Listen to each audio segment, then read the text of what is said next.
అండి పల్లీ కారం తయారీ విధానం చూసేద్దాం రండి. దానికి కావలసిన ఇంగ్రీడియంట్స్ 100 గ్రాములు పల్లీలు, 2 స్పూన్లు జీలకర్ర, 2 స్పూన్లు కల్లుప్పు, 4 ఎల్లుల్లి రెమ్మలు, 100 గ్రామ్స్ ఎండుమిర్చి అండి. 100 గ్రామ్స్ ఎండుమిర్చి. తయారీ విధానం చూసేద్దాం రండి. ప్రాసెస్లోకి వెళ్ళిపోదాం. దీన్ని లైట్గా ద్వారగా వేపుకోవాలండి. ఆయిల్ అస్సలు వాడొద్దండి, ఎందుకంటే పల్లీలు ఆయిల్ కదా, మళ్ళీ ముద్దయిపోతుంది.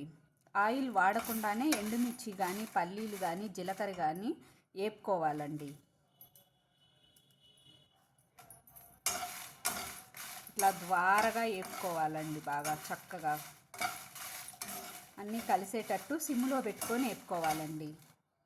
చాలా సింపుల్గా ఈజీ ప్రాసెస్ అండి, సింపుల్గా చేసేసుకోవచ్చు. అంతా 4 మినిట్స్లో అయిపోతుందండి. చాలా ఈజీగా తయారీ అవుతుంది, చాలా టేస్టీగా ఉంటుంది.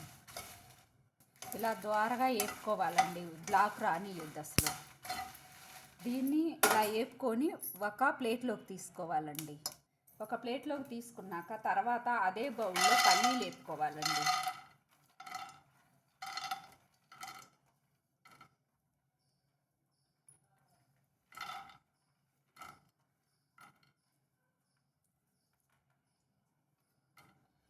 పల్లీలు కూడా లైట్గా ద్వారగా వేసుకోవాలండి, సిమ్లో పెట్టుకొని వేసుకోవాలి.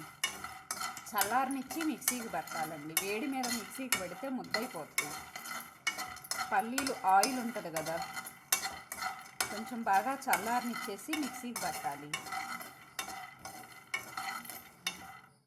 లైట్గా ద్వారగా వేపుకున్నాక దీన్ని కూడా వేరే ప్లేట్లోకి తీసేసుకోవాలండి. వేరే ప్లేట్లోకి తీసుకోవాలి, బాగా చల్లారనివ్వాలి కూడా.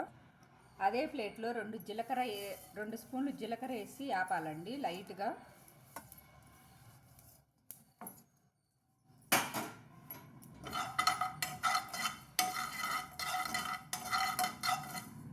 జీలకర్ర కూడా ఆగాక స్టవ్ ఆఫ్ చేసుకొని అన్నీ చల్లారనిచ్చి మిక్సీకి పడదామండి.